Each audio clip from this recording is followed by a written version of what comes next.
더마카와 함께 시선 집중의 문을 열겠습니다. 어서 오세요. 네, 안녕하세요. 더마카입니다. 김영민 님이 JB를 아주 정확하게 간파하고 계신 것 같습니다. 이렇게 보내주셨어요. 오늘의 최대 관심사는 역시 미국 대통령 선거겠죠? JB, 누가 이길지 예측만 하고 얘기는 안 해줄 거죠? 솔직히 말씀을 드릴까요? 모르시겠어요? 모르겠어요. 에이, 그렇죠. 네. 그래도 조금 더 0.0000000%의 가능성을 가지고 얘기를 한다면? 자, 넘어가고요. 네, 유도신문에 안 걸립니다. 예.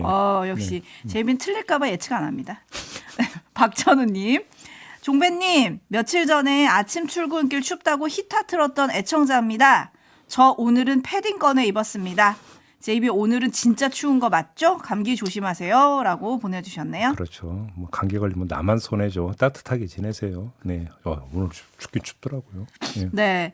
이재현님, 따뜻한 커피 한 잔 마시면서 기다리고 있습니다. 오늘 따뜻한 뉴스가 있으면 좋겠습니다. 없습니다. 네, 요런 환상은 바로바로 깨드려야 되거든요. 네. 없습니다. 네. 0782님, 야간 근무 후 퇴근길 시선 집중과 함께합니다. 기온 많이 떨어졌는데 건강 조심하시고 우리 모두 활기찬 하루 보냅시다. 라고 보내주셨어요. 네. 자, 모두 어깨 움츠리지 마시고 이럴수록 한번 어깨 쭉 펴고 한번 심호흡하시고 그러시기 바랍니다. 네. 네, JB타임즈. 추워진 날씨만큼이나 추운 뉴스인가요, 오늘은?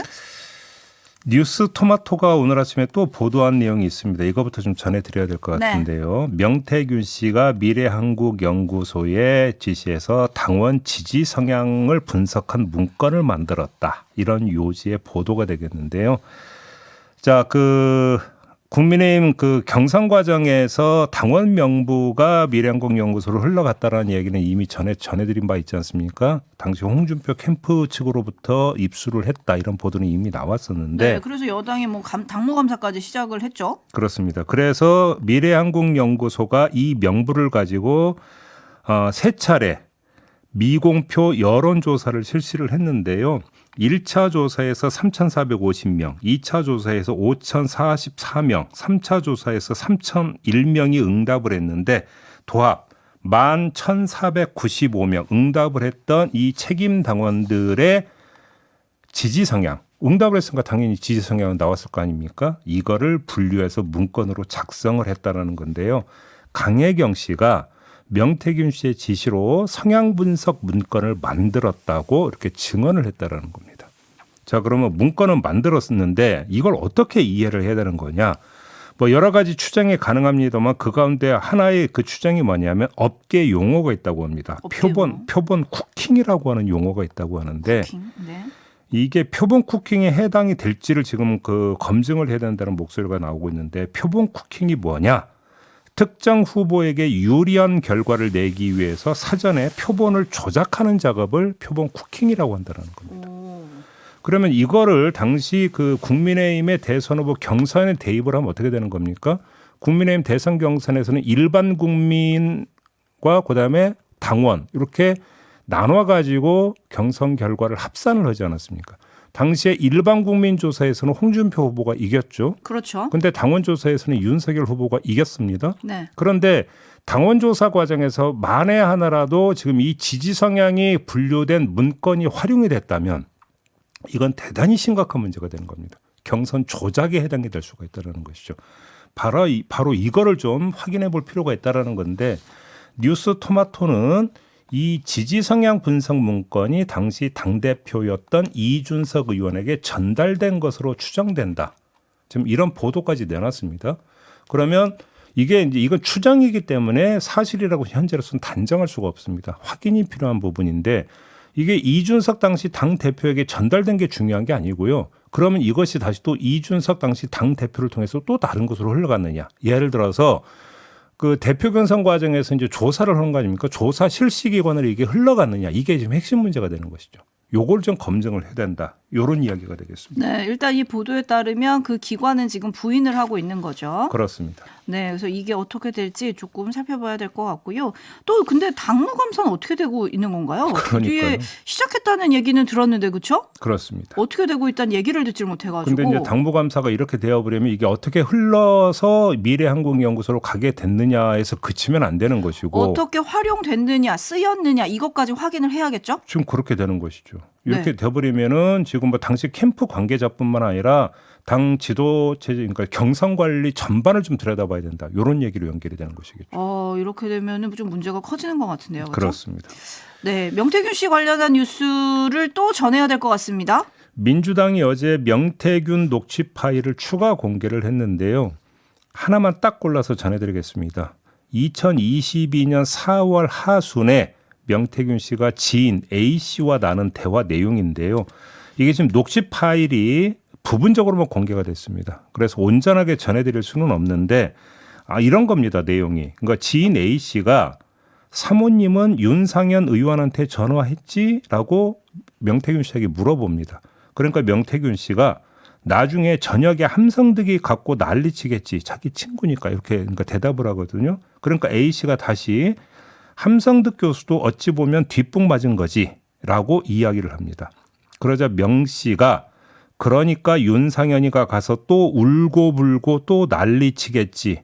내보고 걔 XX라 하더라. 이 XX가 미친 XX 아닌가 그러면서 그러니까 윤상현 의원이 뭔가 상당히 반발을 했고 이견이 있었다라는 지금 이야기가 되는 거 아니겠습니까? 명태균 씨 말에 따르면 그러니까 지인 A 씨가 자기를 갖다가 공심위원장 A 씨는 공심위원장이라고 표현했는데 엄밀하게는 공관위원장이죠. 공천관리위원장 시켜놨더만은 참나 진짜.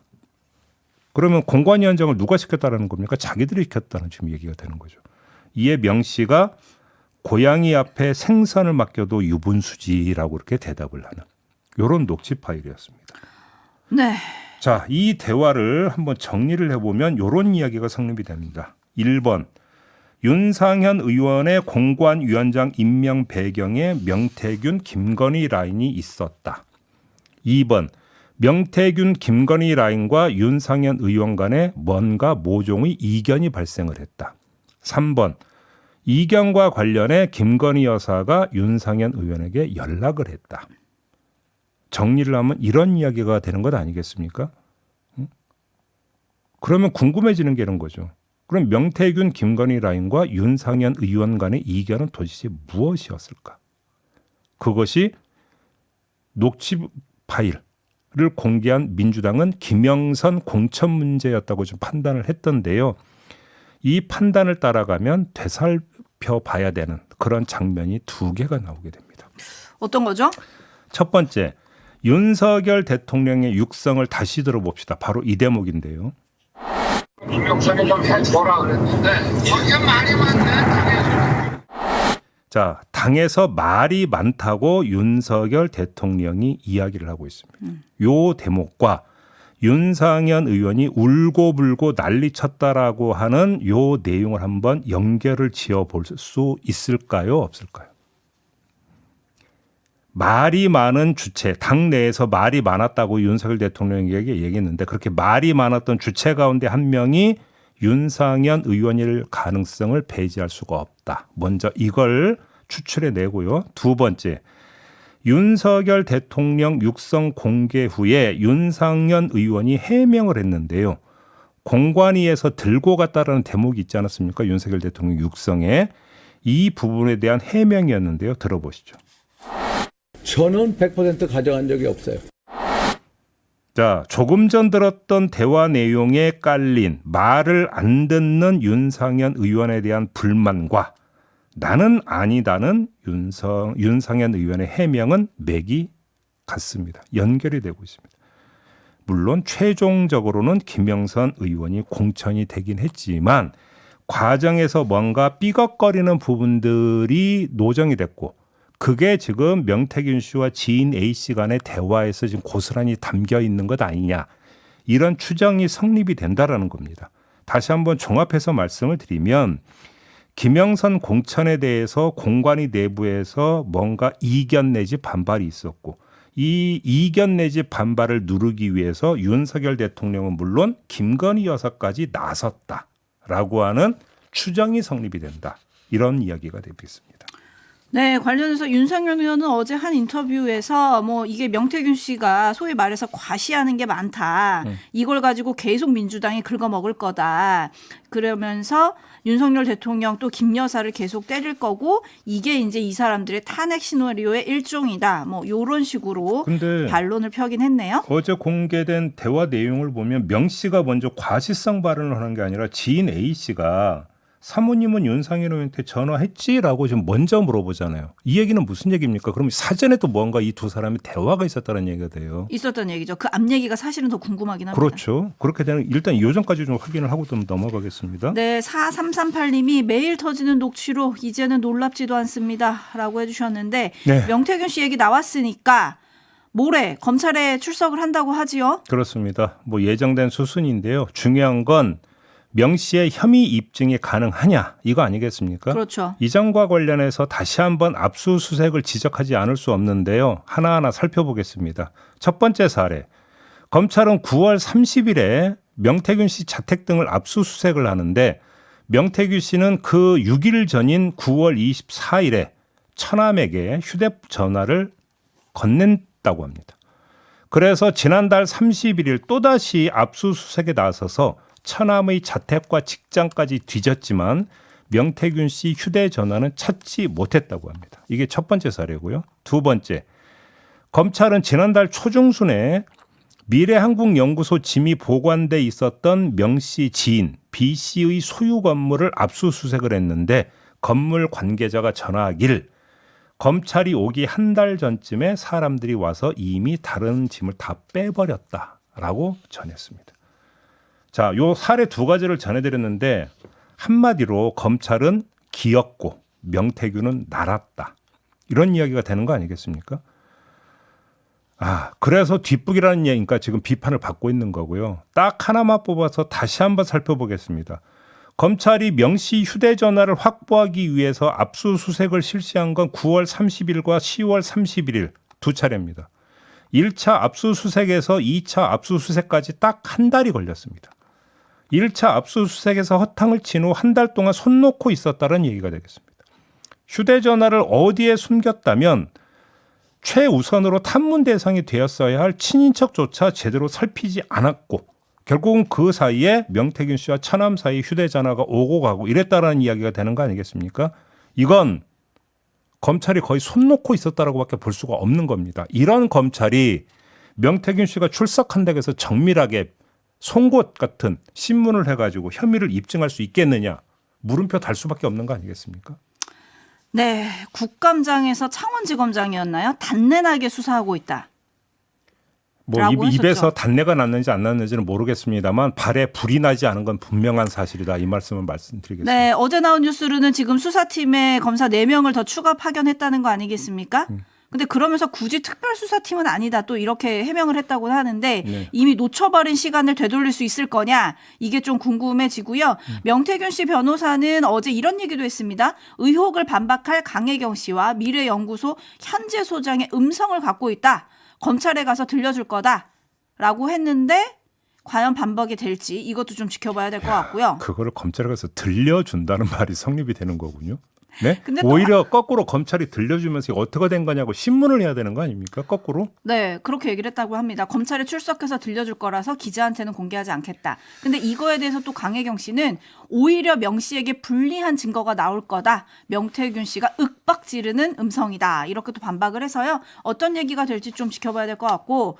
근데 명태균 씨 소환 날짜가 대통령 기자회견 다음 날이잖아요. 네. 요 날짜에도 좀 눈길이 가긴 하더라고요. 뭐 예를 들어서 이런 그림도 그려볼 수 있는 거 아니겠습니까? 뭐 기자들이 명태균 씨 관련 질문 막 할 거 아니겠습니까? 그러면 대통령이 어떻게든지 간에 대답을 하지 않겠습니까? 그 대답을 보고 명태균 씨가 자신의 어떤 뭐냐면 신문 과정에서의 어떤 대답을 조율할 가능성 이런 것도 배제할 수 없는 거 아니겠습니까? 네. 네.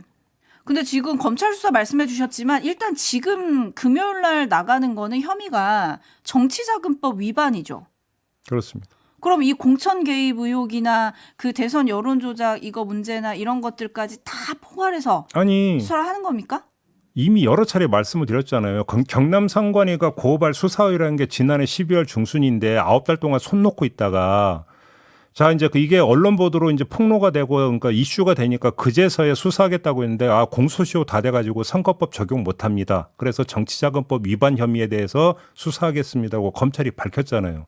버스 지나가 버린 거 아닙니까? 그건 이미 전환 사실입니다. 네, 어쨌든 어떻게 될지 좀 지켜보도록 하고요. 4214님, 검찰을 이제 못 믿겠고 특검 되는 건가요? 라고 물음표 해주셨는데 될까요? 그것도 모르겠습니다. 토토로님, 입에서 단내 나는 것은 입을 하도 닫고 있어서 나는 거 아닙니까? 제가 볼 때는 해명 하나라고 단내 날 수는 있을 것 같습니다. 네, 제이비타임즈 다음 주목할 수는요? 국방부가 해킹을 당한 적이 있었다고 합니다. 5일 오후 5시 30분경부터 국방부 인터넷 홈페이지가 디도스 공격을 받았다라는 건데요. 오후 한때 국방부 홈페이지가 접속이 안 되거나 접속이 되더라도 속도가 느려서 화면이 제대로 열리지 않는 일이 반복이 됐었다고 합니다. 그러면 누가 디도스 공격을 했는가? 이걸 지금 밝혀야 되는 거 아니겠습니까? 밝혀야죠. 지난 1일 한국인터넷진흥원이 국제 해킹그룹 등의 디도스 공격에 대비해 국내 기관과 기업의 보안 강화를 요청한 일이 있었다고 합니다. 그리고 그에 앞서서 지난달 29일에는 러시아 해커들이 한국의 우크라이나 지원을 빌미로 9월에서 10월 사이에 한국 정부 기관과 금융회사에 디도스 공격 등 해킹을 시도했다는 사실이 알려진 바도 있었다고 합니다. 그래서 어제 국방부에 대한 디도스 공격도 러시아 해커들의 소행이 아니냐라고 하는 지금 추정이 나오고 있는데요. 그러면 러시아 해커들이 왜 그러면 한국의 국방부를 타깃 삼았느냐? 그게 우크라이나의 지원 문제 때문이다. 이런 지금 가설이 성립이 된다라는 거고요. 참고로 지금 러시아하고 우크라이나가 전쟁 중인데 서로가 지금 사이버전도 치열하게 지금 진행을 하고 있다고 합니다. 해킹 막 이런 것들을 하고 있다고 하는데 그래서 뭐 금융기관이 한때 마비되고 이런 일이 발생하고 있었다고 하는데 그러니까 지상에서의 어떤 육상전만 있는 게 아니라 사이버전도 지금 진행이 되고 있다라는 거고 근데 사이버 전쟁터에 지금 우리나라도 지금 사이버 전쟁터에 지금 끌려 들어가고 있다. 이런 이야기가 되는 거거든요. 하나 더 추가해야 될 것 같아요, 제이비. 지금 동아일보가 단독 보도한 거에 따르면 국방부뿐만이 아닙니다. 합참 홈페이지도 디도스 공격을 받아서 6일 오전까지 접속 장애를 일으켰다고 하네요. 그러니까요. 도대체 왜 우리가 이렇게 끌려 들어가야 되는 겁니까? 네? 앞으로 더 하지 않을까요? 그러니까요. 네, 다음 뉴스는요? 조두순이 최근 이사를 했다는 사실은 이미 전해드린 바 있습니다. 많이 알려졌죠. 근데 그 뒤에 안산시가 어쩐 조치를 내렸냐면 지난 4일에 조두순 집 맞은편 다가구 주택을 월세로 얻었다고 합니다. 네. 월세방을 얻은 이유가 뭐냐? 조두순을 감시하기 위해서라고 합니다. 안산시는 그동안 시 소속 청원경찰들을 동원해서 3교대 근무 형태로 24시간 동안 조두순 주거지 주변에 대해서 감시 순찰 활동을 벌여왔다고 하는데 한 조에 보통 2-3명씩을 배치를 했었다고 해요. 근데 문제가 있었다고 합니다. 근무 환경이 매우 열악했다고 하는데 무더위와 추위를 피할 공간도 없었고 거기다가 생리 현상을 해결할 방법도 없었다고 합니다.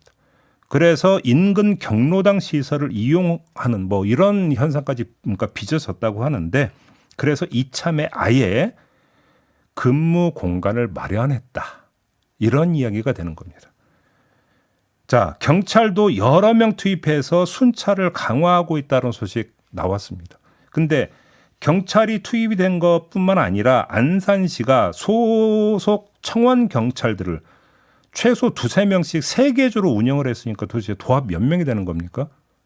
최소 6-7명이 되는 거 아닙니까? 최대 9명까지도 계산해 볼 수 있는데 이 인력을 투입해서 조두순을 지금 감시하고 있다는 이야기가 되는 건데 여기다 월세방까지 구했다. 이러면 한 사람을 감시하기 위해서 지금 행정력 투입하고 있고 돈 투입하고 있다는 거잖아요. 그 불가피성은 제가 인정을 하겠는데 도대체 이걸 도대체 어떻게 설명을 해야 되는 겁니까? 어떻게 받아들여야 되는 겁니까? 네. 촌철님들도 혼란이신 것 같아요. 신원서파님이 이건 안산시에서 그나마 잘했다고 해야 하는 네. 걸까요? 그래도 씁쓸합니다. 그러니까요. 한마디로 참 이게 행정력 낭비인 측면, 낭비가 아니죠. 낭비라고 표현하기 뭐한데 좀 답답하다. 그죠? 시 입장에서는 또 안 할 수도 없는 거 아니겠습니까? 어떻게 해야 되는 겁니까? 근데 조두순 한 명이 아니지 않습니까? 그렇죠. 이게 문제인 거죠.